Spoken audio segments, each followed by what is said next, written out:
Après avoir parlé de l'évangile du royaume, nous avons le deuxième évangile qu'on appelle l'évangile de la grâce. Donc l'évangile de la grâce, c'est l'évangile de Jésus. Ce n'est pas un évangile fabriqué par l'apôtre Paul. Ce n'est pas l'évangile fabriqué par quelqu'un, par un homme, non.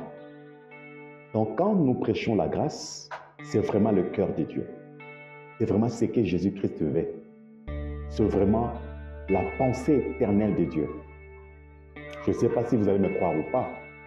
Savez-vous que la grâce était déjà là, même à la création du monde? Savez-vous vraiment que l'homme fut créé par la grâce? Savez-vous vraiment que tout ce que Dieu a créé, il les a créés par la grâce? Donc la grâce, c'est Dieu en fait.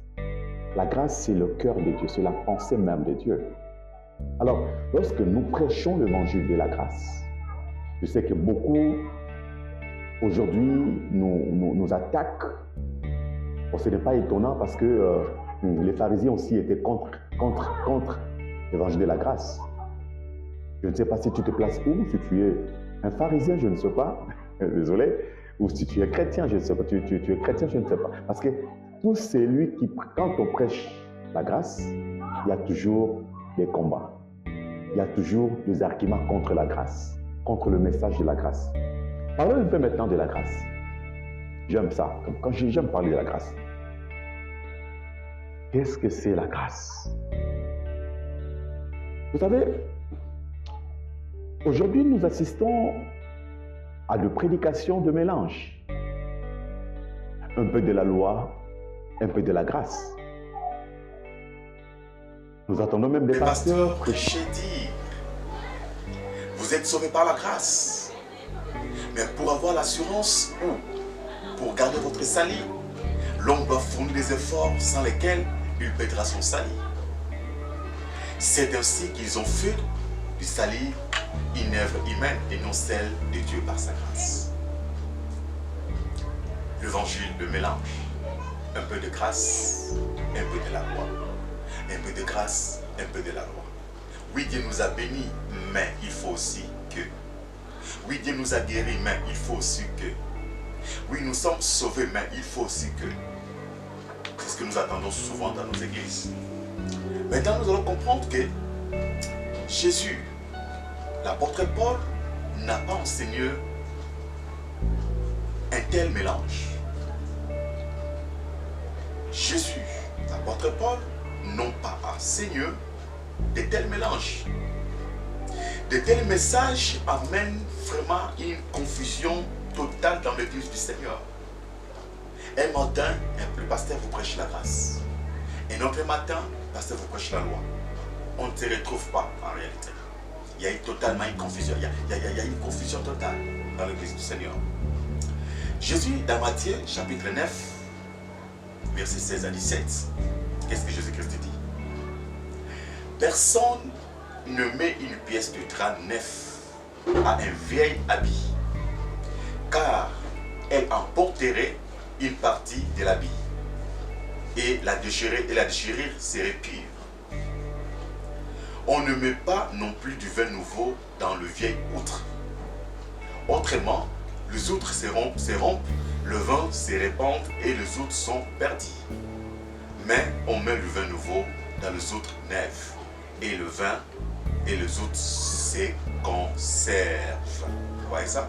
On ne peut pas mélanger le vin nouveau dans une vieille outre, non. On ne peut pas mélanger la grâce et la loi dans une même place, non. L'Église du Seigneur Jésus doit accepter, écouter l'évangile du Fils de Dieu, qui est le vin. On ne peut pas trouver le vin nouveau, qui est la grâce, et la vieille outre. Seulement l'appel, pas seulement Jésus-Christ. L'apôtre Paul, dans Romains chapitre 16, verset 6, il ajoute, il nous montre une antithèse. Qu'est-ce que l'apôtre Paul dit?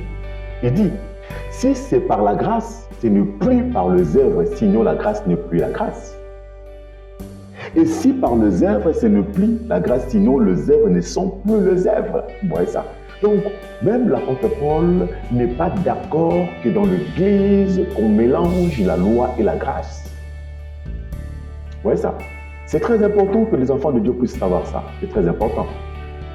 Sous la grâce, dans la nouvelle alliance, si je peux dire ça, il faut mieux être occupé de ce que Dieu est pour nous, de ce que Dieu a fait pour nous et de son amour pour nous. Je peux recommencer. Sous la grâce, il vaut mieux être occupé de ce que Dieu est pour nous, de ce que Dieu a fait pour nous et de son amour pour nous. Vous voyez? Occupé de l'amour de Dieu envers nous. Parce que si nous voulons que notre vie éternelle dépend de notre amour envers Dieu, je vous assure, c'est impossible que nous puissions être dans le mesure, dans ces mesures, ou de rester à 100% dans l'amour de Dieu. C'est-à-dire d'aimer Dieu, de continuer à aimer Dieu 100% du 1er au 30. C'est-à-dire du 1er au 30, j'aime Dieu, j'aime Dieu, j'aime Dieu, j'aime Dieu, j'aime Dieu. C'est impossible. Il y aura un jour, nous allons toujours trébucher. Il y aura un jour, nous allons monter. Il y aura un jour, nous allons trébucher. Alors si notre salut dépendait de notre amour envers Dieu, vous imaginez la scène. Aujourd'hui, je suis 100% avec Dieu. Demain, je tombe, je n'ai plus l'amour envers Dieu. Après l'un des lendemains, je me relève, l'amour envers Dieu. Donc en fait, là, automatiquement, je ne suis pas certain de mon salut. Vous voyez ça? Je ne suis pas certain de mon salut. Aujourd'hui, je suis à 100%, demain, je serai à 50%. Et je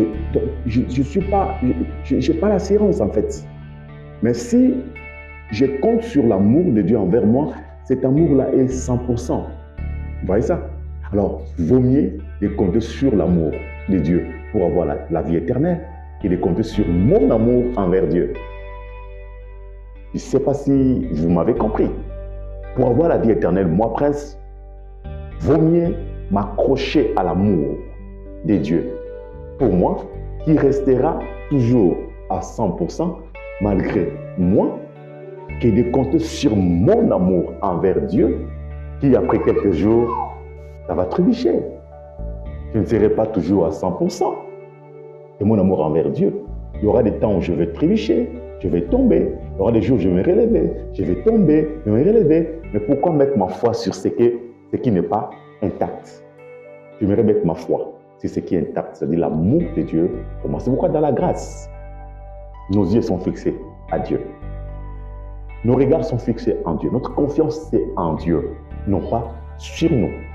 Parce que si cela dépendait de nous, personne ne serait sauvé. Alors, j'aime un verset qui confirme ce que je viens de dire. Hébreux chapitre 8, versets 10 à 13. Qu'est-ce que la Bible déclare? Mais voici l'alliance que je ferai avec la maison d'Israël après ce jour-là, dit l'Éternel. Je ferai. Il part de la nouvelle alliance, l'alliance de la grâce. Qu'est-ce qu'il dit? Il continue. Je mettrai mes lois dans leur esprit. Écoutez, je mettrai. Ce n'est pas nous qui vont mettre la loi de Dieu dans nos cœurs. Ce n'est pas à nous de conserver la loi de Dieu, de vouloir garder la loi de Dieu parce qu'on n'arrivera pas. On n'arrivera pas. Voilà pourquoi lui-même dit, je mettrai mes lois dans leur cœur. Gloire à Jésus. J'aime ça. Je mettrai. C'est Dieu lui-même qui met ses lois dans nos cœurs. Ce n'est pas fini. Il dit encore, je l'écrirai dans leur cœur. Je l'écrirai dans leur cœur. C'est Dieu qui va écrire la loi dans nos cœurs. C'est Dieu lui-même. Ce n'est pas fini. Je serai leur Dieu. Ils seront mon peuple. Ça ne dépend pas de ce peuple. C'est Dieu lui-même qui déclare, je serai leur Dieu, ils seront mon peuple. Aucun n'enseignera plus à son citoyen, ni aucun son frère en disant, connais le Seigneur, car tous me connaîtront, depuis le plus petit jusqu'au plus grand d'entre eux, parce que je pardonnerai leur iniquité. C'est Dieu qui pardonne l'iniquité. Il ne s'agit pas de l'homme ici. Vous voyez ça? Dans ces versets, dans ces chapitres, il ne s'agit pas de l'homme, c'est Dieu lui-même qui prend la résolution, c'est Dieu lui-même qui prend le devant, c'est Dieu lui-même qui gire, c'est Dieu lui-même qui part.